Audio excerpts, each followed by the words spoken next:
Okay, so this is one of these Harbor Freight plastic soldering gun, or whatever, plastic welder I guess they call it.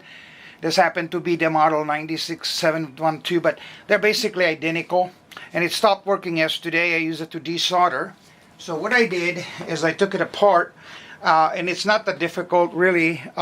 You just take, I disassembled first these 4 screws, which is not necessary, but I did that because I wanted to see the element.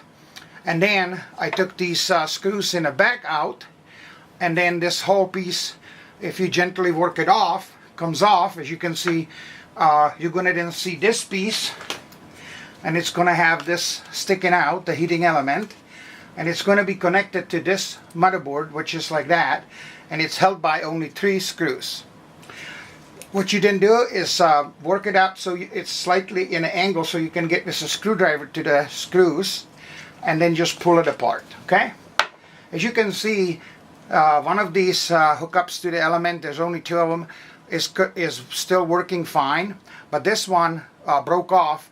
I assume the heat basically worked itself out of it, because these things are not clamped very well, and they are not soldered or tacked in, which would be my choice.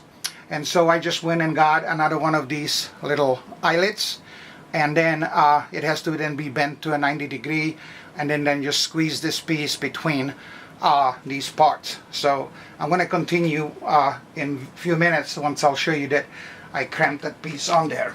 Now you can use all kinds of tools or pliers will do. Just make sure that it is really solid, okay?